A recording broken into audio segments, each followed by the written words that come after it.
Bonjour à tous, et bien voilà, donc aujourd'hui juste une petite astuce minute entre guillemets, ou plutôt une explication et une méthode de faire en termes d'affûtage de ciseaux.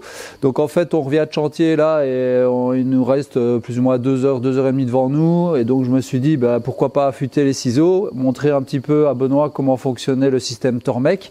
Je ne vais pas vous faire un cours sur l'affûtage, etc. Je pense qu'il y a suffisamment de vidéos sur YouTube que pour vous expliquer comment on affûte plus ou moins bien sur les pierres ou avec le Tormek.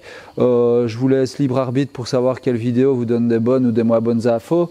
Mais voilà, ici moi c'était plutôt pour vous parler d'angle d'affûtage, parce que ça a été la question qui est revenue ici avec Benoît, qui me disait voilà, chez lui il a essayé d'affûter ses ciseaux à un angle de 20 degrés, à un angle de 30 degrés, à un angle de 25 degrés, et puis finalement il est tombé sur un angle de 27,5, etc.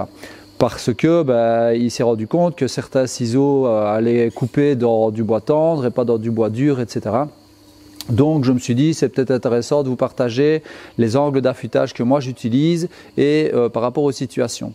Donc en gros, moi je pense qu'il y a 3 angles d'affûtage à retenir, c'est 20, 25 et 30 degrés. Je parle bien de ciseaux à bois, je ne parle pas de gouges de sculpture ou des gouges à creuser ou des gouges de tournage, hein. Je parle bien de ciseaux à bois tout simplement.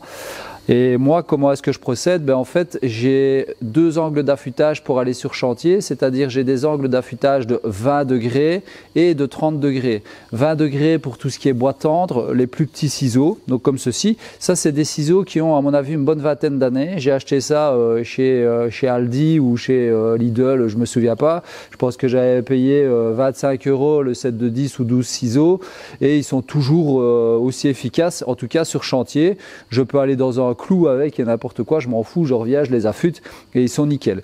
Donc j'ai pour les plus petits ciseaux, donc on va dire de 6 à 12, je vais partir sur un angle de 20 degrés. Si j'ai un petit travail de finition à faire ou autre sur du bois tendre, ça c'est bien. Et puis j'ai un angle de 30 degrés sur les plus larges, donc à partir de 18 à 30.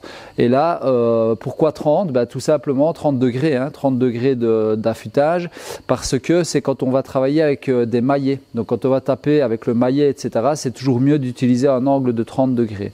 Et alors, tous les ciseaux que j'ai dans l'atelier, là j'ai des ciseaux qui sont à 30 degrés et des ciseaux qui sont à 25 degrés. Pourquoi? Parce que dans l'atelier, j'ai plutôt tendance à travailler du bois dur, donc comme le chêne, le hêtre, même le noyer ou autre. Et là, le 25 degrés est vraiment l'angle le plus adapté pour les bois durs, que ce soit dans le fil ou en contre-fil. Et alors, 30 degrés, c'est vraiment pour l'utiliser avec le maillet. Donc, pour récapituler, parce que j'ai parlé un petit peu dans tous les sens, l'angle de 20 degrés est plutôt adapté au bois tendre, bois de fil ou bois de boue.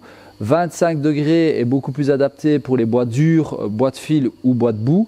Et l'angle de 30 degrés est surtout utilisé quand on tape avec un maillet pour faire des mortaises ou pour faire des entaillages un peu plus profonds. Voilà. J'espère que cette petite astuce, ou en tout cas cette petite explication, vous aura appris quelque chose si vous ne le saviez pas déjà. Et puis moi je vous dis à bientôt pour de nouvelles aventures. J'ai un petit peu zappé là à la fin. Hein.